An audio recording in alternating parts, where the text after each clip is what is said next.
Alright, am I up? Am I up? Question mark.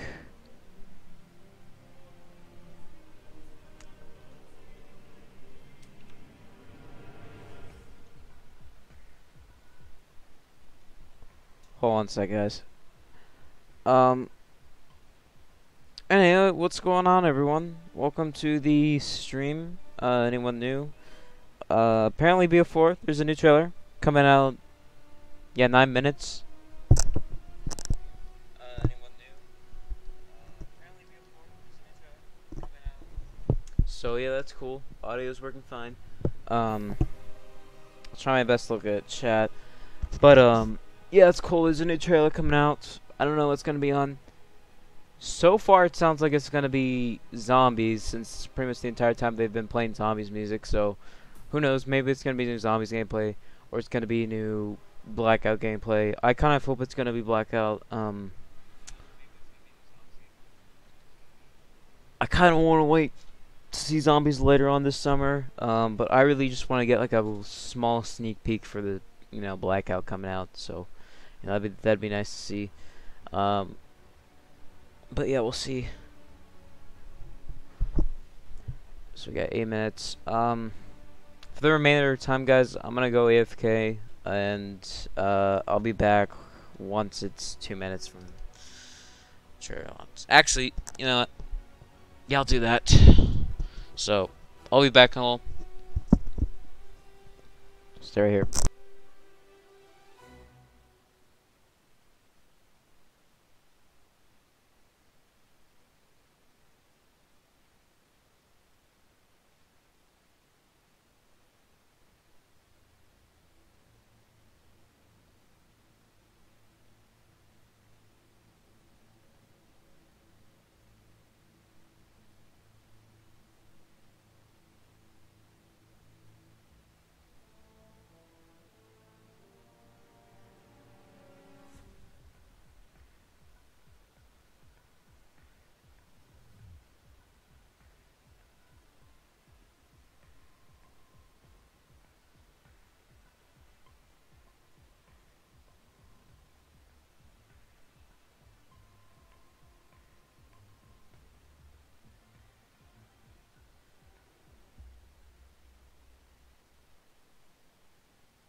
Anyone that's coming right now to the stream, I want to ask you guys, what do you think this is gonna be? Do you think it's gonna be zombies, more multiplayer?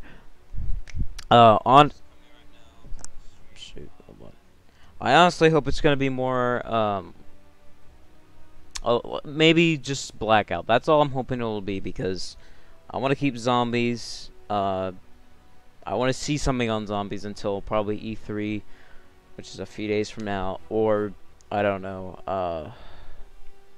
Fuck it.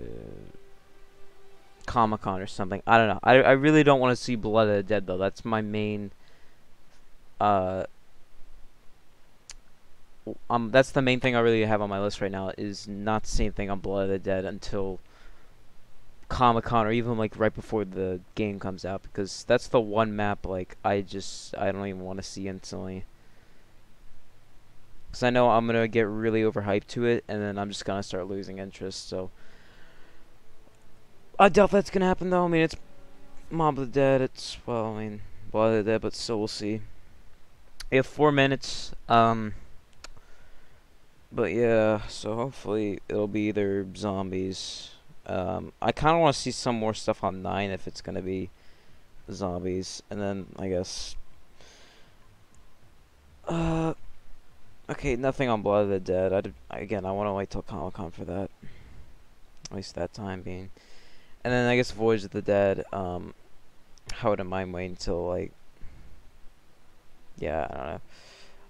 Honestly, I think I've got my fair share of Blood of the Dead, or not Blood of the Dead, Voyage of Despair, because we've pretty much seen most of that map rather than all the other maps. So, because, you know, in Blood of the Dead, we don't even know if it's gonna be the exact Mob of the Dead the exact Mob of the Dead map, or if it's just gonna be like an entirely new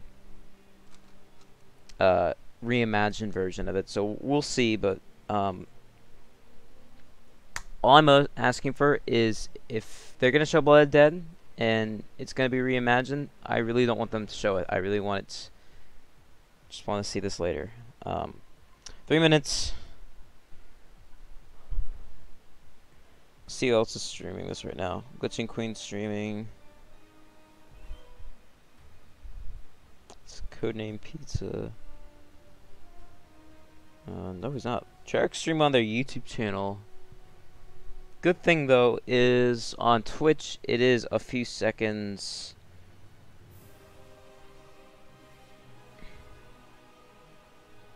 time later, so that's, anyway, that's a good idea.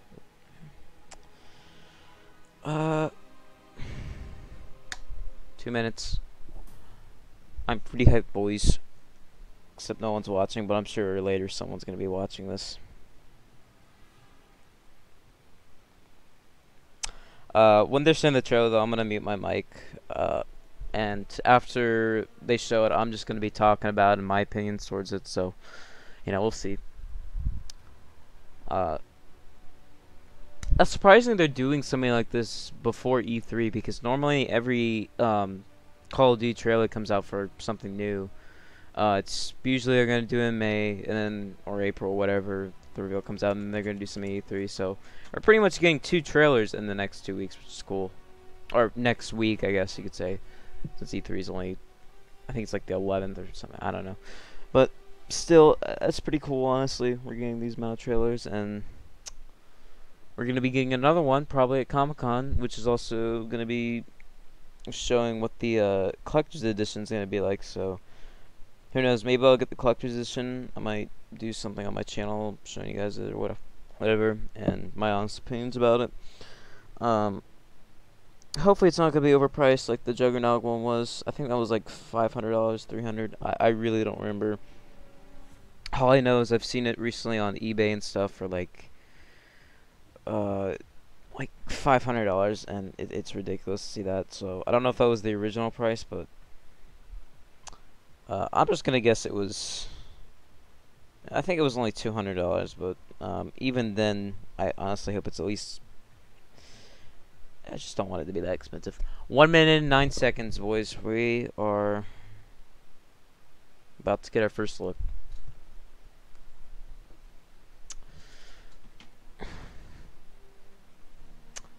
I'll turn up the trailer once it starts. 50 seconds.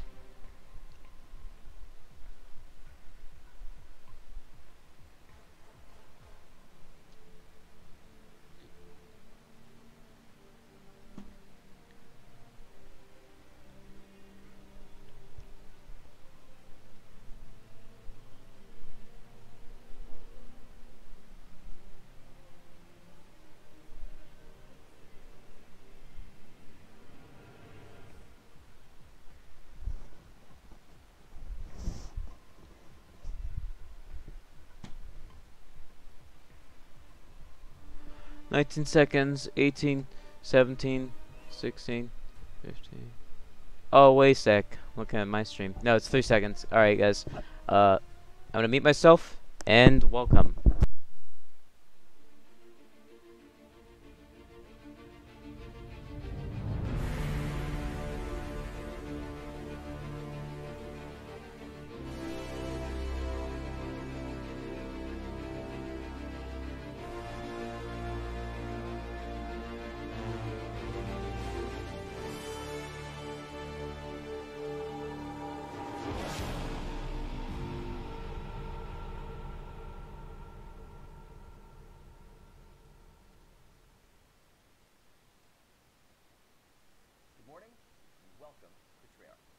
I'm John Raffis, and this is the very first live stream for Call of Duty Black Ops 4. The first of many streams from this, our new live stream studio. So let's get right to it. On May 17th, we reveal Black Ops 4 to the world. And next week, we've got E3, where we will have 4 playable multiplayer maps on the show floor. We thought today would be a great opportunity to kind of talk about where we were at reveal, speak to a few community questions that came out of reveal, but also look ahead to what's in store for next week. And to do just that, I brought with me 2 guys who need no introduction, but we'll get one anyway. Dan Bunting and David Vonderhaar. My boy Vondi. Thank you, Raffis. Hey, Dan. Right. Let's jump right into it. Next week, multiplayer maps on the show floor. Let's start broad, sort of recap a little bit about reveal. Dan, why don't you tell us about what people can expect from Black Ops multiplayer when they get their hands on it? Well, first of all, Black Ops 4 is a game that's been built from the ground up to be played online with friends. It's a game that really reinforces your social connections, your social gameplay experiences. I think that that's what our fans and our community has come to know and love about Treyarch and the games that we make, whether you're playing competitive multiplayer or cooperative zombies. It is a deeply engaging and continually rewarding experience. So with competitive MP, I think we talked a lot about it. Vaughn, you're welcome to jump in anytime, but we're going to make him jump in, guys. Don't worry. He's jumping in real soon. Yeah, so we talked about the game that we are bringing specialists back in a different way, in a new twist. We talked about it being a game that is deeply rewarding, with a big focus on overhauling our weapon systems, making those systems feel like they're more competitive, more satisfying to players. They have a good deep learning curve that players can master. But it's also got a more grounded, more tactical feel to it. That's right. We want to introduce that tactical layer so that players feel like they can compete together, that there's a whole new layer of depth to the game that they can play and just continue to master over a long period of time. So David, that's good. I didn't even take a breath. My job is done. I don't have to talk anymore. I just go home. No, I'm kicking it back over to you to talk about game design decisions. So if you could talk about some of the design principles at play that you guys need. Talk about Blackout. Yeah, so, I mean, always we start with what we call game pillars, and they are sort of foundational things that guide a lot of the decision-making for where the game is. So they're, I use them in my job as kind of a report card for the work that we're doing as a team. So one of the big ones that's important to me for the pillars was rewarding in all things. I think that's a really simple way of saying everything that you do when you play the game. Like if you press a button, it has the haptic feedback, it has to give you audio, right? It has to animate. Like, sure. These are all really simple things in isolation, but together they create that kind of experience where subtly, doing something as simple as reloading your gun has a lot more to it than just everything that you know about reloading your gun, maybe historically, right?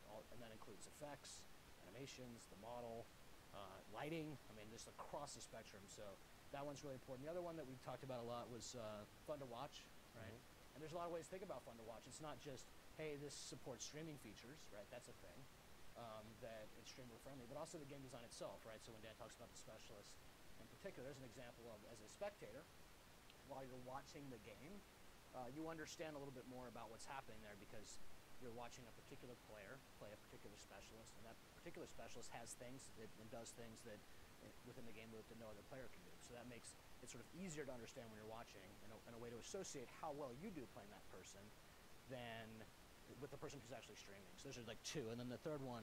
Well, all that feeds into the idea of like letting people still be sort of like a Call of Duty badass, but sort of unlocking a deeper potential. Yeah, of course. I mean, you teamwork. create a class and score streaks and selecting your weapon and configuring your weapon and the I mean, all the things that make Call of Duty are still here. Yeah. In a big way. And our third pillar is we wanted to have a deeply rewarding road to mastery where we want players to feel like they can pick it up easily, but that journey that they take from the beginning of playing the game all the way to their infinite number of levels they might earn through the game, it feels like they are constantly learning new things, and that there's never a nuance that they haven't picked up on over time. Sorry. Well, that's it. I mean, and we want the game to be learnable. So that was, it's a big kind of guiding principles. We want everything that you put into the game needs to be done in a way that's predictable, so players can figure it out over time. They can learn how to do it. They can master it themselves. And manifests itself in, say, like the weapon design, where every weapon, and we like to say it's its own unique snowflake, but it's its own really modeled after the concept of a brand or modeled after the concept of a character itself. Mm-hmm. So, it's not just mastery of I unlocked all the attachments for this weapon, but I unlocked all the attachments for all of these weapons, and that path to that mastery is actually not exactly the same, right? So in a way, we took a lot of the stuff that we were really good at in the systems, like putting nice things in nice clean boxes that are easy to understand, and we sort of opened them up and cracked them open a little bit. So, and this is a small example of road to mastery there. It's also specialist in how they combine together, right? So on day one, you might not even realize that if you have a character with a healing capacity of any sort, and then you combine that with someone like Firebreak, what that does. So you'll see this sort of interweaving through the entirety of the game design, and that that's been quite a journey. And that also finds its way into more nuanced elements like predictive recoil. Yeah, Yeah, that's a another perfect good example of a kind of an overhauling a system that we've lived with in our games and the franchise for many, many, many years. That we wanted to kind of challenge what assumptions this game is built on. And then fulfill that pillar that we have, that you're going to have a game that's deeply rewarding and a game that has a long road to mastery. So predictive recoil is an example of just another layer of changing a core mechanic to give players something that they can learn over time, that they can understand, that gives them that predictability that they can master over time. And at the same time, when you take predictive recoil and you combine it with the progression, the way the guns progress, and you mix it with sort of how they all interplay and the long range, and then you get the combat loop that you can sort of, for us, it's really important to take a crack at what does the combat loop look like, where does it modify, at what stages does it modify. That's how you end up with something like the need to self-heal, to start initiate your own heal. So it's interesting because when you talk about features, it's like the simple way to talk about features is to say we have a feature that is that you have to initiate your own heal, right? And in isolation, that seems like, well, okay, well, maybe that would be okay, right? But it's the totality of the experience of the features and how they all interweave together, and that's a very tough story to tell when you're on stage for 10 minutes for the public reveal, but something that I'm personally excited about being able to come into the studio that you built, the house that John built, that's quite gorgeous, and we can maybe dig a lot deeper for folks who are curious about those no things. time limits, David. No time limits. There is some time limits. There is the fact where we have to finish the game, but sure, I like that. So if you want to kind of get into the weeds a little bit with us, this is the place to be, I think. Yeah, that's the beauty of doing a live stream like this, is that we do have a very tight time window to be up on stage and explain everything about the game in a compact 5 to 10 minute session. But we come here, we get to say, why do we make these decisions? Yeah. What's the motivation behind it? How do they all interconnect together? Yeah. Right. So you get maybe the better journey, or the more detailed version of that journey and how they tie together. Well, let's take that idea and apply that to something that you raised, which was the regenerative health. So coming out of Reveal, there were a couple questions around health regen.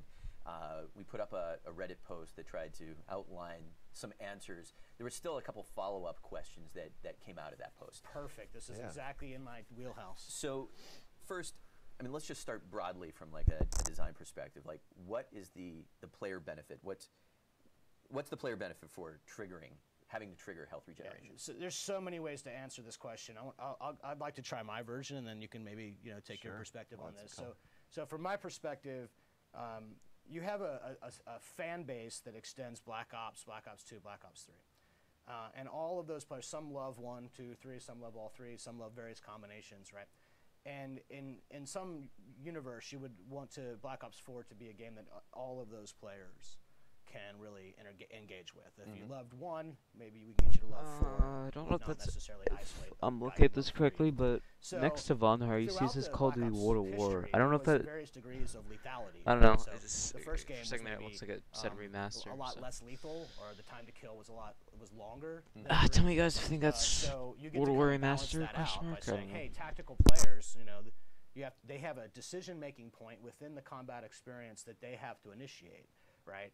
So if the other guy's not thinking about health, the way a tactical player might think about health, that tactical player has a chance to compete against a high-skilled guy, guy with great gun skill, I might say. So it's really about tactical decision-making within the combat loop, which changes the pace of that loop, so it puts pauses in it, and really puts the player in control of that combat loop, as opposed to the game says, you will now heal, right?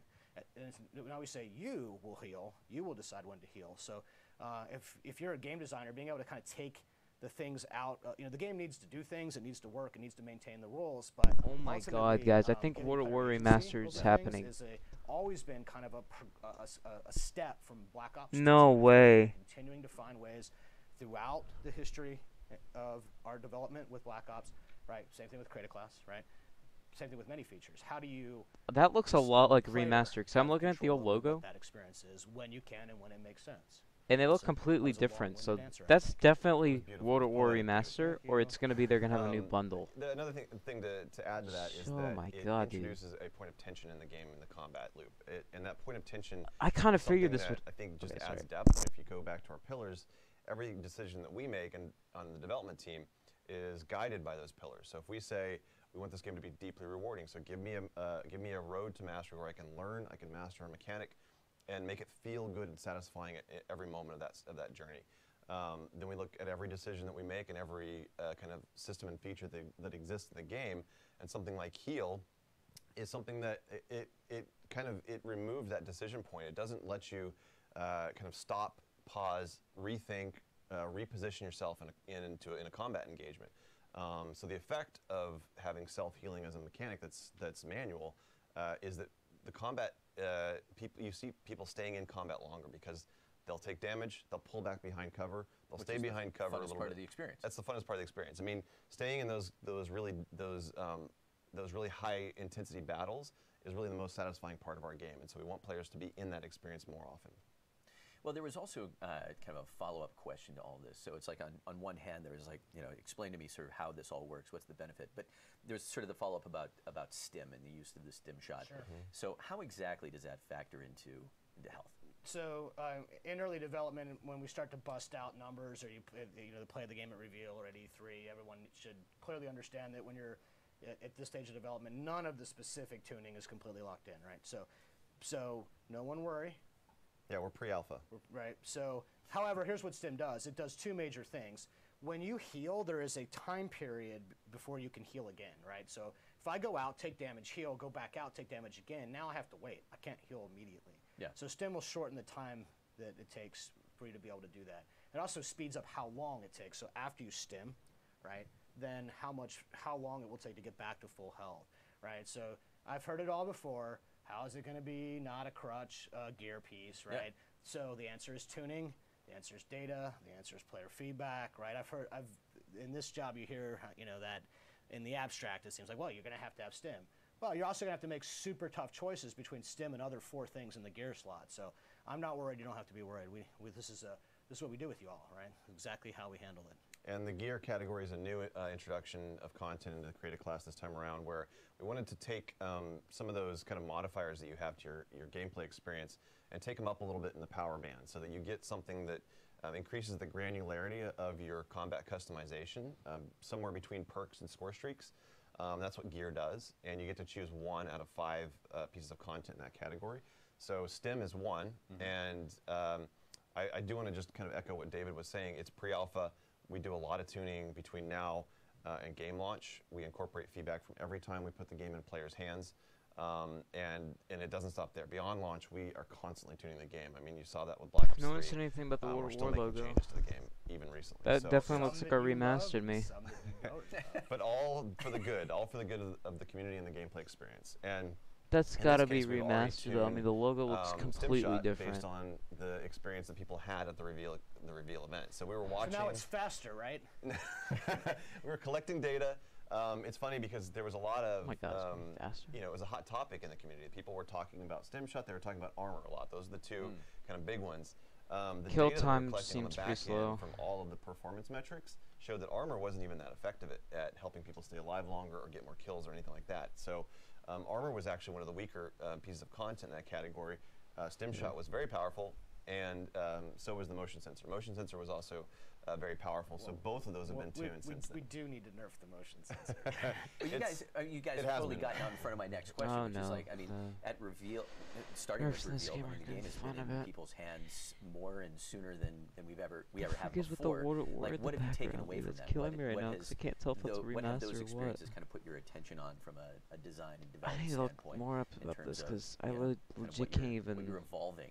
It sounds like that process has already I begun. can't even think if that's a remaster. So, the way that we yeah, none of the measure, logos the look way like we that. track If I've performance, seen any of the analytics that we covers, I gathered and mean, what to do with those analytics was the stuff that we spent a lot of time Dude, on trying to. And we started on for 2, sure really, they're and remastering then on it, 3 we had real tools, and then on 4 the tool. or they have development some sort of about like how to measure special that. So, collectible you like know, back there. I don't know. It's But hard, but you have to kind of. that's killing me right for now. me personally, try to take the emotion out of the decision making that you make there, because people have very visceral reactions, right? So, to be at a reveal event, which is a semi-private event for the most part, and be able to gather and collect don't data forget too, about the game. Water War is going to be 10 years that old is like light years ahead of even where we by were this on year, 3 in so so it many would ways. make So, sense for them to normally you don't get that remaster kind of it. data. Okay, I'm going Maybe on you too get much it at about alpha. this. Some get a little Still bit of listen beta, stream. and then you don't get the most of it until the game's out. When I still think it's people are happening. playing, right? So it's nice to be able to have that kind of stuff up front. Some mad shouts out to the guys inside the building that are helping us do that. All right. But we've done a whole tuning pass on all the weapons have been touched, all the pieces of gear content have been touched, score streaks have been tuned. It was a good first run to get this in people's hands, to start kind of testing the data that we're collecting with our own internal playtest data. Give us a trailer, and kind of boy. judge also that Vaughn mentioned the emotional component, try to take the emotion out of it, but it is a data point as well. You've got your metrics, which you're saying, how is this thing actually performing against the ways that we measure performance, but then you have sentiment, and you have perception, and you have emotion. There is a part of that that you have to take into consideration. Honestly, I think they were legit like trying to tease Water War. Like you can. They have a voice, and it comes through loud and clear. Don't worry, Reddit. I got you. I got you. It kind of makes me nervous though that. Well, that's probably a pretty that. good point to start sort of turning our attention toward E3 and looking ahead to next week. To kind of kick off that discussion, Dan, you've got some news that you want to share with us today. Oh? Yes. Are we talking about the E3 maps first? Yeah, one of the things that we are talking about at E3 is we are bringing back 4 fan favorite maps for Black Ops 4. 4 fan favorites, Dan. Tell us what they are. I actually have them queued up here. The first one that we're talking about is Jungle. It's a map that we made in Black Ops 1. It has not been revisited since Black Ops 1, but it's one of our favorite maps from development. And we just feel like it didn't get enough love, and so we've remastered the Jungle. Is that why? Yeah. Is that why you did that one? Yeah. It's an awesome map, and it was. It's an awesome map. And we've not only completely rebuilt. You will like it. completely rebuilt the map. And this is a map that will be available when? This will be a map that's available at launch. Okay.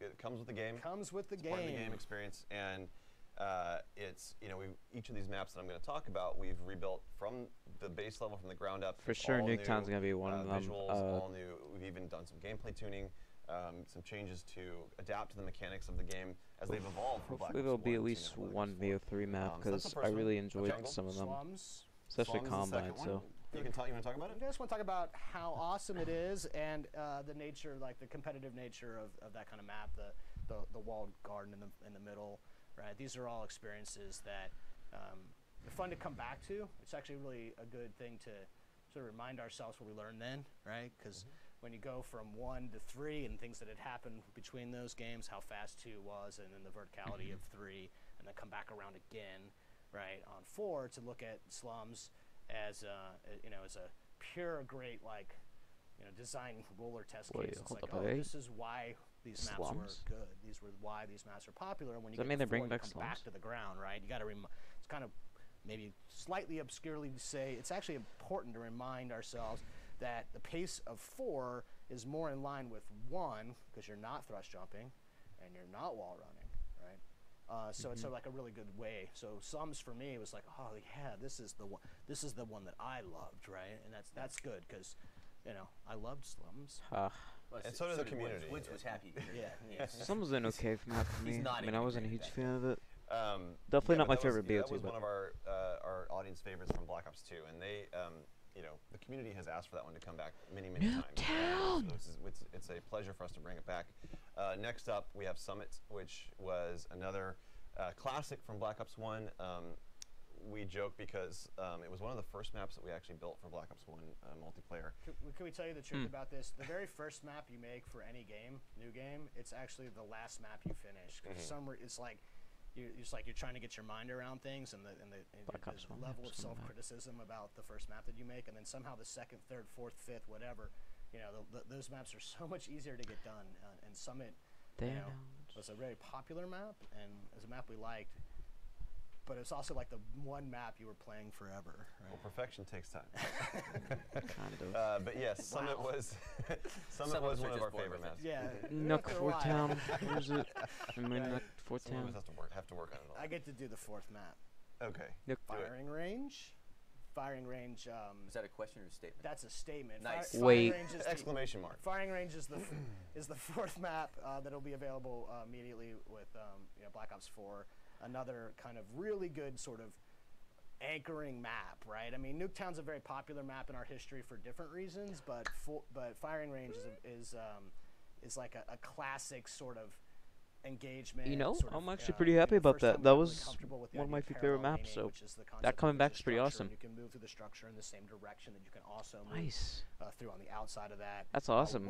Getting that back. What the fans You gotta of tell the me though kids say, Nuketown's wall coming back, banging, because you if can it's wall not, bang in then that map very we have a problem. So that's using bullet penetration feature to sort of shoot. I don't through the even wall to care hit if they use somebody the on the other BO2 side of that one. wall. I mean, So I'd there's still a be lot of happy really with good it. lessons there. So I like these four maps because if you can use them as a history lesson and a coaching and teaching tool for, you know, the newer developers and map level designers who have joined us over the years, and they're good case studies in so many ways. As a, you know, and obviously I'm talking very from a designer perspective on those kinds of things.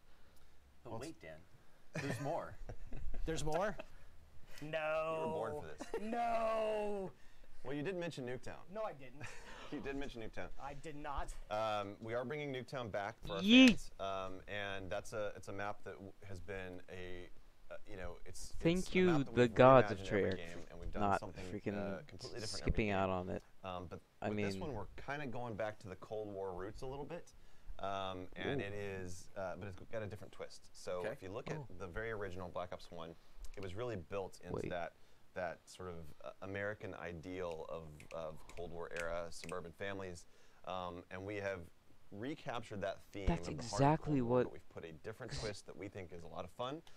We can't wait to talk more about it.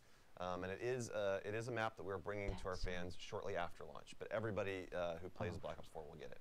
That map was Good. designed by Adam Hoggett, level designer for MP, who recently celebrated literally his 10-year anniversary at Treyarch. It's not Congratulations, exclusive. Adam. That's Also, good. if I have to talk to you about Nuketown one more time, I'm just going to fall over. Oh, right, you have so to talk I about ran into him in Nuketown the more. parking I'm lot sorry, yesterday, but and I'm like, it's thanks, bud. Still talking about Nuketown. Got to talk about it tomorrow. So, look, I'm going to have to ask you to dial it back there a little bit, David. yeah. I think it's fun. It's fun for us to joke about, and you know, it's fun for us to do different things to it. Some of which Dan's alluding at, and there's more to that still. So it is the perfect map for us to manipulate to serve our will, right? So that's why I still. that like is Nuketown. amazing. And 2 maps I we love know are that the coming fans back. love Nuketown. Very And cool. Slum, Want to keep the which map I guess discussion cool. going. Want to turn our attention to the 4 maps that will be available on the show floor. First, want to give a little shout out to Zombies. As you may recall, Jason and Craig showed up at Reveal to share information about the Zombies offering for Black Ops 4. Oh, yes, they did. Biggest Zombies offering ever, with 3 Yes, experiences they on did. disc, 9 Voyage of Despair, and a sweet coming-of-age tale, Blood of the Dead. Anyway, Jason and possibly some friends will be on hand Wednesday, June 13th at 1:45 at the Novo at LA Live to speak with the one and only Jeff Keighley about zombies, past, present, and some future. So make sure to tune in next Wednesday. Keep an eye out on our social channels. We'll let you know when to tune in for that. Jason and Craig could not be here with us today.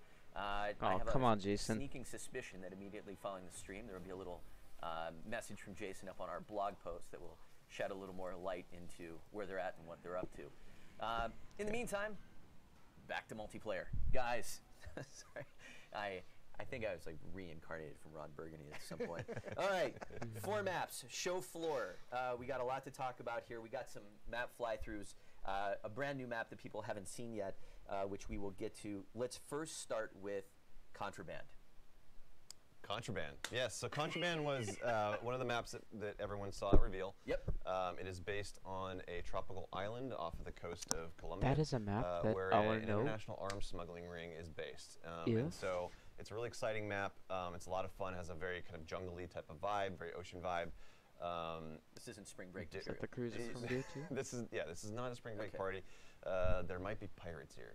Oh, God. There are no pirates. No pirates. So, just kidding. No pirates. So Far Cry. But it is, So Far Cry yeah, makes them Contraband caught. That's cool. was a really I like fun that. map to make. We really enjoyed capturing that kind of old world This vibe mixed with you know, this Looks new like the world best kind of map so far, in my Contraband opinion, in this game uh, that I've seen under the so radar far. sort of smuggling ring camped out here. So it's got a lot of underwater combat.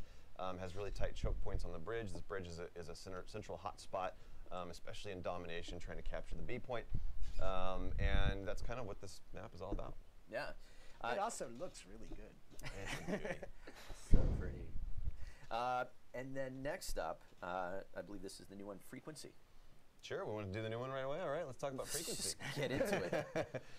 Frequency is it's a very small, chaotic map. Actually, in development, we were calling it frenetic because it's one of those maps that you get a lot of fast-paced action. It's got a really great flow to it, constantly moving players around and colliding them into really great, intense head-on battles. Looks cool. But Frequency is it's based in Hunan province. And it is a very large, complex listening station that our specialists have gone into assault. And it sort of has that a little bit of that kind of danger element to it, where if you remember, even we talked about Summit. That was one of the first maps that we did, where we added the risk of falling to your death. So you have to be careful in certain areas. This is another one of those maps that you have to be a little bit more careful when you move around the outside lateral paths. But the inside is a super tight choke point hotspot. Yeah, large. You say Sounds large. cool. So the complex is large. The map itself. The map is tight. Yeah, this is yeah, frenetic. one of our smaller ones. Yeah, it's intensely chaotic in the center. Need to talk to our production team. I hope I'm getting this right, but I believe that this is the map that will feature the new mode Control on. Can you tell us a little bit about Control and how the mode works?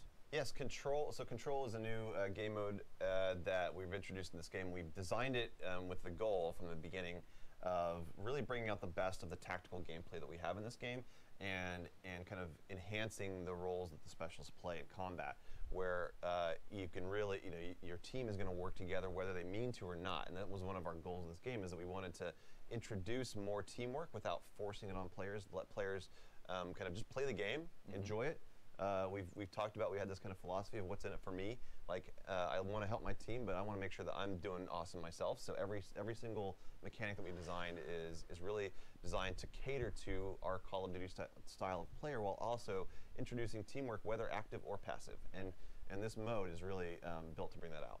With a shared, pool of lives, right? So there's an example of how you can. What's in it for me? Well, I shouldn't die, but then by not dying, I also, right, can help my team win. So those are how you get players shared goals, right, without forcing the shared goals, because it's bad for you to do that. It's bad for your team to do that, right, towards the end. So the way that this mode resolves can be quite intense.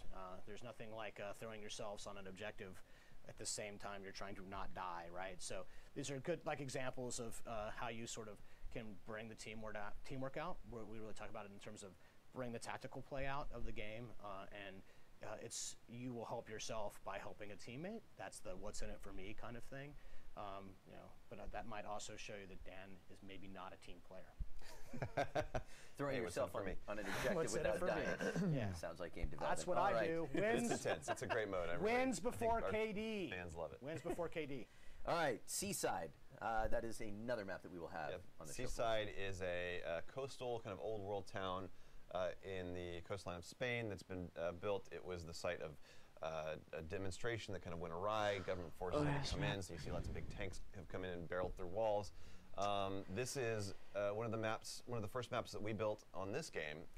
We are still playing it forever, just like every game we make. But it's a lot of fun. I mean, this map has a big kind of open courtyard in the middle with sniper overwatch positions that Can you explain to me how the tank got in there? Because I'm still trying to figure that out. You'll never know. It just busted through the wall and kept going. It reminds me of BO4 that kept yes, that central courtyard is a site of some very intense battles. It has great sniper positions up there, while at the same time having a lot of tight, choky kind of flows around the outside. So if you want to take, for example, take the path of the wine cellar, it's going to be kind of a windy path, lots of cover, lots of sort of, kind of in and out positions that are fun to just fight close range combat with. I do appreciate that the pastries and wine were left untouched. So that's priorities. Priorities are straight. Treyarch has a history of running tanks through that particular structure, those types of structures. Last but not least, payload.